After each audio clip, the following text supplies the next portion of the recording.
एक पुराना फिल्मी गाना है, तू हमारी थी जान से प्यारी थी, तेरे लिए मैंने दुनिया संवारी थी, तू और की क्यों हो गई।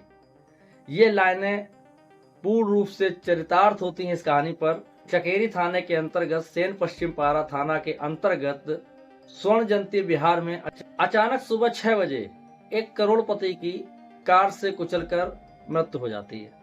हाहाकार मच जाता है, परिवार के सभी लोग रोने लगते हैं, चारों ओर खबर फैल जाती है, आनन फानन में सभी रिश्तेदार आ जाते हैं। पत्नी का रो रो कर बहुत बुरा हाल हो जाता है। पत्नी जो कि बहुत ही देखने में खूबसूरत थी, रोते रोते उसके चेहरा लाल हो जाता है, वो कई बार बेहोश भी होती है। परिवार के लोग उसे बार बार संभालते हैं। उसके अंदर अपने पति के लिए जो प्यार उमड़ा है, जिसमें वो रो रही है, उसको देखकर परिवार के लोगों के और जो रिश्तेदार हैं और देखने वाले लोग हैं, उनकी आंखें भी नम हो जाती हैं। वो इतना ज़्यादा रोती है कि पुलिस को उसको अस्पताल भेजना पड़ता है, वो बार बार बेहोश हो जाती है। राजेश गौतम का क्रियाकर्म कर दिया जाता है, जिंदगी पुनः पिछले ढर्रे पर चलने लगती है। अभी 24 दिन बाद अचानक पुलिस एक सनसनीखेज खुलासा करती है कि यह कोई एक्सीडेंट नहीं, एक सोची समझी साजिश थी। यह एक सोचा समझा प्लान किया हुआ मर्डर था। नमस्कार दोस्तों, मैं आशीष कुमार वाजपेयी एक बार पुनः लेकर आया हूं आपके लिए सनसनीखेज सत्य घटना। उम्मीद है आप चैनल को लाइक से सब्सक्राइब देकर मेरा हौसला जरूर बढ़ाएंगे, तथा चैनल को लाइक से सब्सक्राइब जरूर करें। उर्मिला उर्फ पिंकी, जो देखने में बहुत ही खूबसूरत थी, उसने राजेश गौतम से प्रेम विवाह किया था। राजेश गौतम जो कि एक सरकारी शिक्षक था, जिसके पास पुश्तैनी संपत्ति करोड़ों की है। वो लगभग 45 करोड़ की प्रॉपर्टी का मालिक है। राजेश गौतम ने अपना 3 करोड़ का बीमा भी करा रखा है। अतः उर्मिला ने उससे प्रेम विवाह किया था। उन दोनों के 2 बच्चे भी हैं। कुछ साल पहले राजेश गौतम ने दिल्ली सुजानपुर में 1 करोड़ रुपए का प्लाट खरीदा। उस प्लाट को बनवाने के लिए, उस पर मकान बनवाने के लिए राजेश गौतम ने अपने जो उनका एक व्हाट्सएप ग्रुप बना हुआ था, जो चूंकि राजेश गौतम जवाहरलाल नेहरू विद्यालय में पढ़ा हुआ था, उसका एक ग्रुप बना हुआ था। उसने ग्रुप पर अपने साथियों से उस मकान को बनवाने के लिए जानकारी साझा की। क्या उस ग्रुप में कोई किसी की जानकारी में कोई ऐसा व्यक्ति है जो कि ठेकेदार हो, मकान बनवाने का ठेका लेता हो, जो कि नक्शा भी बनवा लेता हो, नक्शा भी बनाता हो। इस तरह का अगर कोई व्यक्ति है तो उसे संपर्क करे। उसी कॉलेज से पढ़े ठेकेदार हेमंत सोनकर, जो कि उस ग्रुप से जुड़ा हुआ था, उसने राजेश गौतम से संपर्क किया। मकान बनवाने का ठेका तय हो गया, रुपया पैसा तय हो गया। मकान बनाने के लिए आर्किटेक्ट की जरूरत पड़ी, तो हेमंत सोनकर ने अपने रिश्तेदार शैलेंद्र सोनकर का नाम प्रस्तावित किया। सभी लोगों ने मिलकर कार्रवाई को आगे बढ़ाया। मकान बनना चालू हो गया। अचानक इसी बीच में हेमंत सोनकर की नौकरी लग जाती है।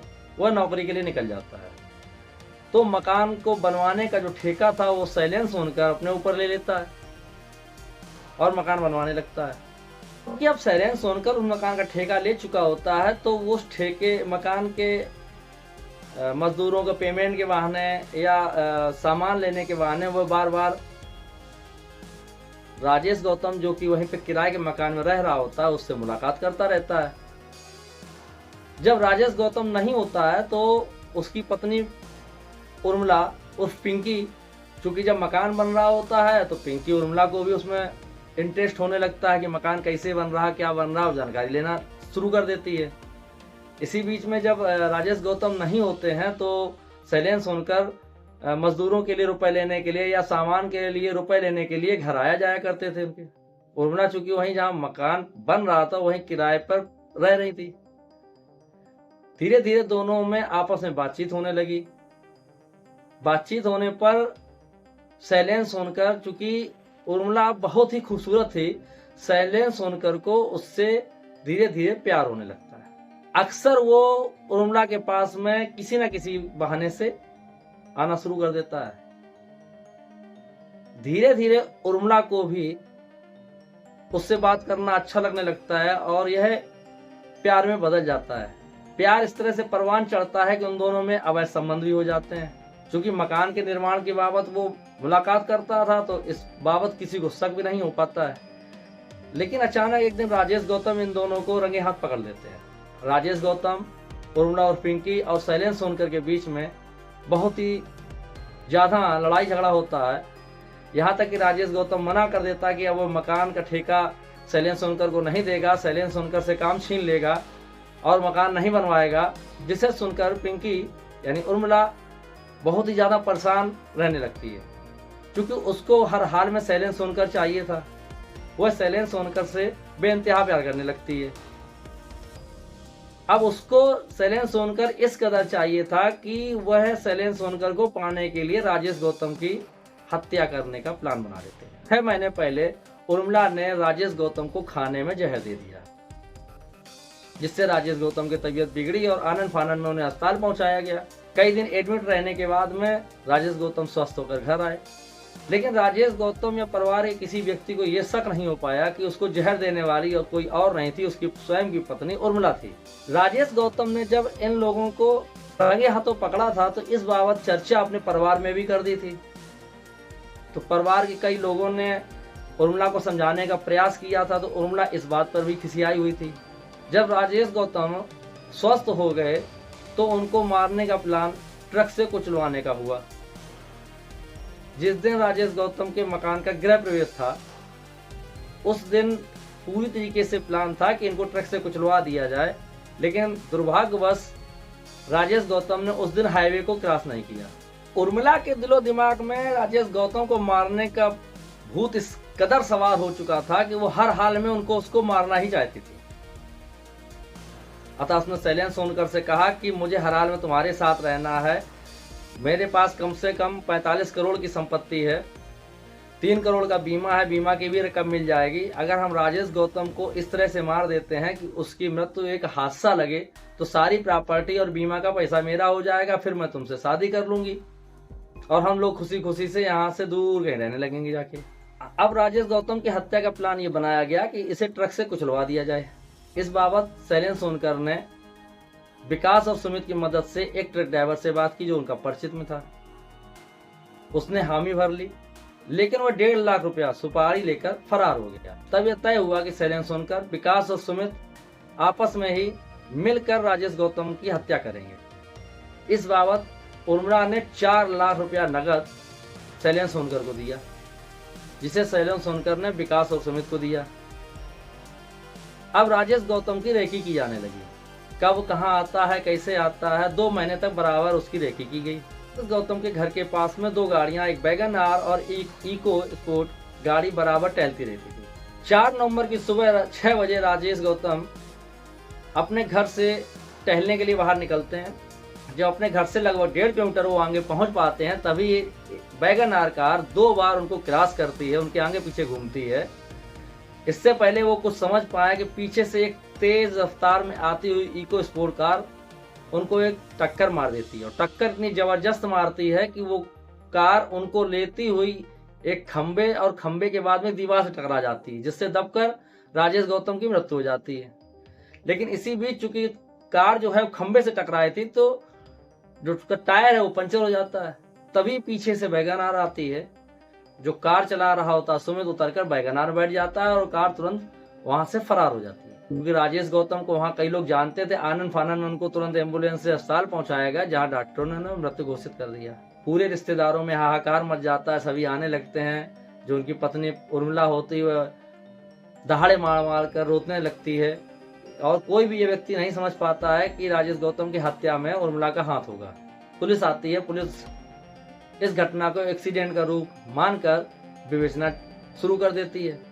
सभी कुछ नॉर्मल चल रहा होता है। अचानक पवन गौतम, जो कि राजेश गौतम का सगा भतीजा है, यानी उसके बड़े भाई का लड़का है, वो नेवी में पोस्टेड होता है और वहां से छुट्टी लेकर घर आता है।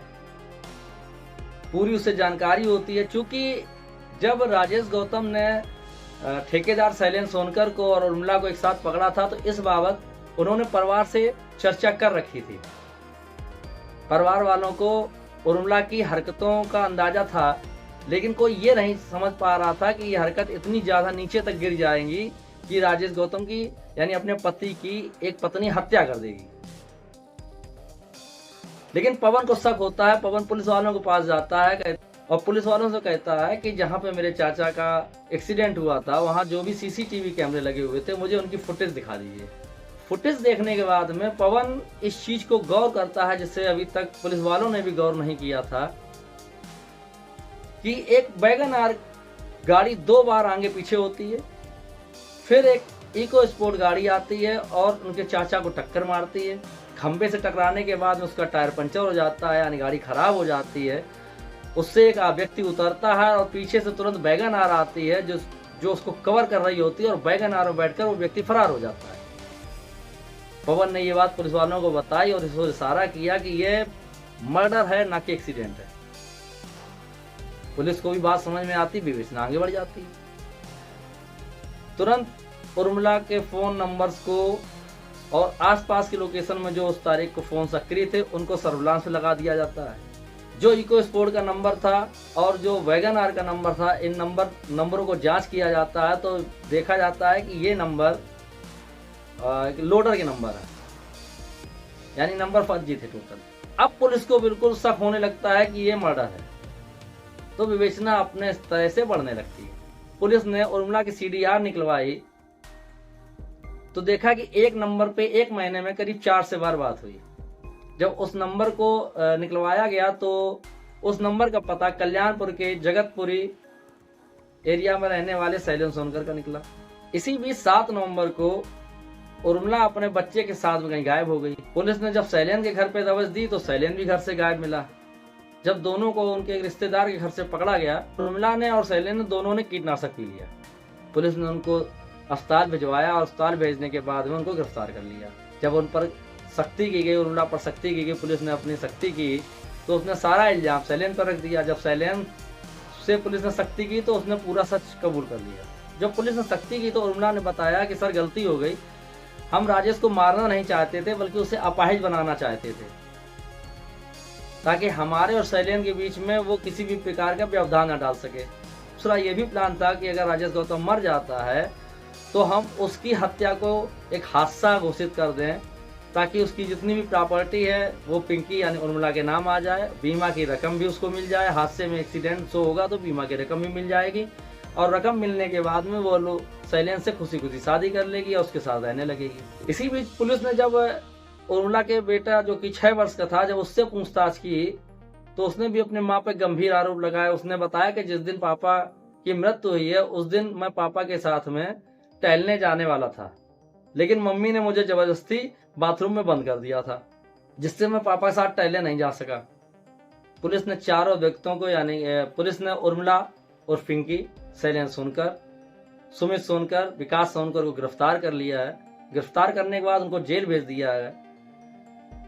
पवन गौतम यानी उनके भतीजे का कहना है कि हम हाई कोर्ट में कैवियट डालेंगे ताकि इन लोगों की जमानत ना होने पाए और कड़ी से कड़ी सजा मिले, जिन्होंने पूरे परिवार को बर्बाद कर दिया। इतनी दौलत होने के बावजूद भी उर्मिला ने सब कुछ तहस नहस कर दिया, बच्चों की जिंदगी भी खराब कर दी। चारों अभियुक्त जेल में हैं, उनको अभी जमानत नहीं मिली है। आगे के अपडेट जानने के लिए चैनल को लाइक शेयर सब्सक्राइब जरूर करें। जो भी अपडेट होगी वह मैं आपको देता रहूँगा। जय हिंद, जय भारत।